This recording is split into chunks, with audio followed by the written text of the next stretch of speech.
உங்கள் தேவன் உங்களை சந்திப்பார். மனுஷன் கடவுளை பார்க்க முடியுமா அப்படின்னு நம்ம நினைக்கிறோம்.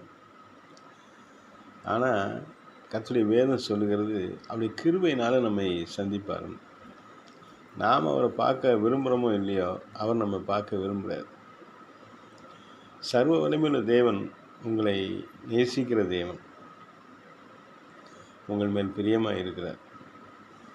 நீங்கள் ஒன்று செய்யுங்களேன், உங்கள் சோகத்தை கவலையெல்லாம் கொஞ்சம் நேரம் மறந்துட்டு கர்த்தரை நோக்கி பாருங்களேன், அவரோட பேசுங்களேன். கர்த்தாவே, நீங்கள் என்னை கிருபையினாலே சந்திக்கிறேன்னு வேதத்தில் எழுதியிருக்கப்பா, நான் உங்களை சந்திக்க விரும்புகிறேன், நீங்கள் என்னோட பேசுங்க அப்படின்னு சொல்லி கேளுங்க. அப்படி பிரசன்னம் உங்கள் பக்கத்தில் வரும். அப்படி பிரசன்னம் உங்களை ஆளுகை செய்யும். அவருடைய பிரசன்னம் உங்களை மனமகிழ்ச்சி கொண்டு போகும். அவர் தர சந்தோஷமும் சமாதானமும் நிரந்தரமானதாக இருக்கும், தரமானதாக இருக்கும், உண்மையானதாக இருக்கும். நீங்கள் சோர்ந்து போகாதீங்க. நாங்களாம் நிறைய நேரம் ஜெபம் பண்ணுறோம்.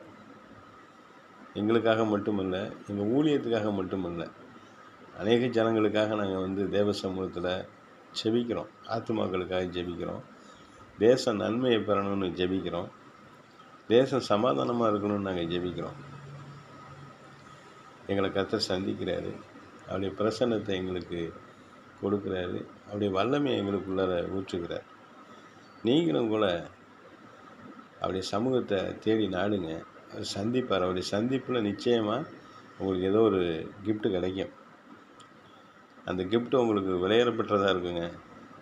நான் கர்த்தருடைய ஊழியத்தை 40 ஆண்டுகளுக்கு மேலே செய்துட்ருக்கிறேன். அவரை நல்லா ருசித்து பார்த்துருக்குறேன். அவருடைய நன்மைகளை நல்லா அனுபவித்து பார்த்துக்கிட்டு இருக்கிறேன். நித்திய ஜீவனை தரத்துக்கு இயேசு கிறிஸ்து ஒருத்தரால் மட்டும்தான் முடியும், வேறு யாராலையும் முடியாது. நல்லா கர்த்தருடைய சமூகத்தில் ஒப்பு கொடுத்து சொல்லுங்கள், கர்த்தாவே, நான் உங்களை சந்திக்க விரும்புகிறேன்.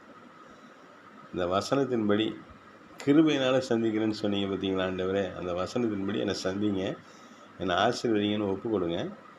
கர்த்தர் உங்களை உயர்த்துவார். அல்லேலூயா.